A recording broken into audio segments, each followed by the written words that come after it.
दोस्तों नमस्कार। आप सभी लोग स्वस्थ होंगे, मस्त होंगे। आज हम लोग बात करेंगे साप्ताहिक शिक्षण चक्र की। साप्ताहिक शिक्षण चक्र में हमें साप्ताहिक शिक्षण चक्र अपनाने से फ़ायदे क्या होते हैं और हमें क्या गाइडलाइंस हैं, कौन कौन से कालांशों का विभाजन इन शिक्षण चक्र में किया गया है, इसको हम लोग देखते हैं। तो सबसे पहले हम देखते हैं कि हमारा जो साप्ताहिक शिक्षण चक्र है वह छः कार्य दिवसों में विभाजित है।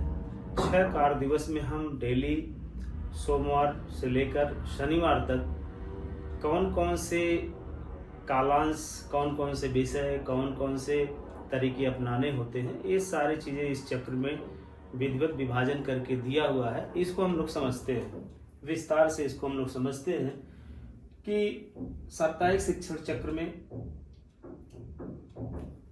3 भागों में विभाजित किया गया है।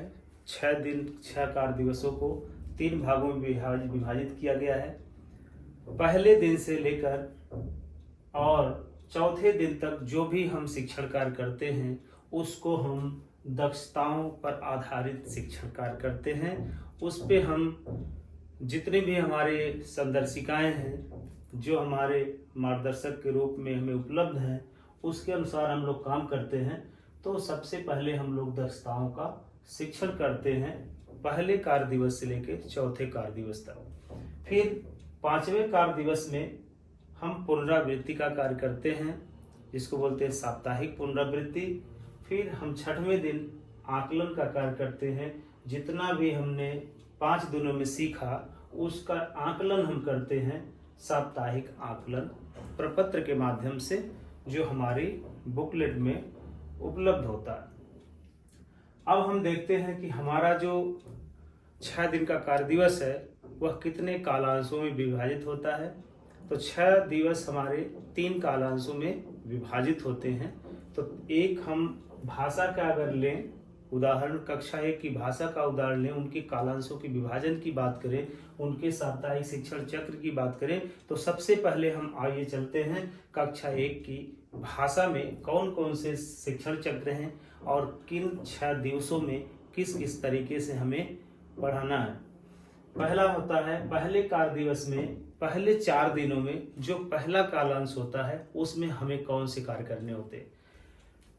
पहले दिन यदि हम शिक्षण की शुरुआत करने जा रहे हैं तो हमें सबसे पहले ध्यान देना होता है कि हमें सहायक शिक्षण सामग्री का इस्तेमाल करते हुए अपने पाठ्य पुस्तक से एवं मौखिक भाषा के द्वारा कविता कहानियों के माध्यम से अपना शिक्षण कार्य हम पहले कालांश में 4 दिन तक करते हैं। फिर दूसरे कालांश में हमें क्या काम करना होता है, कार्य पुस्तिका भाग 1 से डिकोडिंग कौशल पर हमें कार्य करना होता है। दूसरे कालांश में ध्यान दीजिएगा, दूसरे कालांशों में प्रथम 4 दिनों तक हमें कार्य पुस्तिका भाग 1 यानी हमें जो सारंगी की कार्य पुस्तिका मिली हुई होती है उसका हम कार्य पुस्तिका भाग 1 बोलते हैं। उसके अनुसार हम डिकोडिंग पर कार्य करते हैं। डिकोडिंग का तात्पर्य जैसे क वर्ड से कौन कौन से शब्द बनेंगे, र वर्ड से कौन कौन से शब्द बनेंगे, न वर्ड से कौन कौन शब्द बनते हैं, इस पर हम लोग काम करते हैं। फिर तीसरा कालांश जो होता है बिग बुक और कार्य पुस्तिका भाग 2, हमारी कार्य पुस्तिका के पीछे तरफ पठन अभ्यास के लिए कार्य पुस्तिका भाग 2 दिया गया है। वहां से हम पठन का कार्य और रिमीडियल कार्य करते हैं। यह प्रक्रिया हम प्रथम 4 दिनों में 1, 2, 3, 4 दक्षताओं का शिक्षण करते हैं। अब ये दक्षताओं पर शिक्षण हमने 4 दिन कर लिया तो 5वें दिन हम क्या करते हैं, भाषा में पुनरावृत्ति का कार्य करते हैं। पुनरावृत्ति कैसे करेंगे, पहले कालांश में मौखिक भाषा विकास पर जैसे 4 दिनों में काम करते हैं उसी तरह से मौखिक भाषा विकास और गतिविधियों के माध्यम से हम कार्य करेंगे। दूसरे कालांश में पुनरावृत्ति के दिन हम क्या करेंगे, साप्ताहिक पुनरावृत्ति करेंगे। जितने हमने पूरे सप्ताह में इधर 4 दिवसों में पढ़ा है उसकी पुनरावृत्ति करते हैं और तीसरे कालांश में हम फिर रिमीडियल कार्य, स्वतंत्र पठन और रिमीडियल का कार्य करते हैं। रिमीडियल का कार्य तीसरे कालांश में अंतिम 20 मिनट में हम रिमीडियल का कार्य प्रत्येक दिन करते हैं। और अब आ गया छठवां दिन। छठे दिन में हमें क्या करना होता है? साप्ताहिक आकलन करना होता है। साप्ताहिक आकलन में हम क्या काम करते हैं? पहले कालांश में उसी तरह से मौखिक विकास की गतिविधियों पर ही कार्य करेंगे।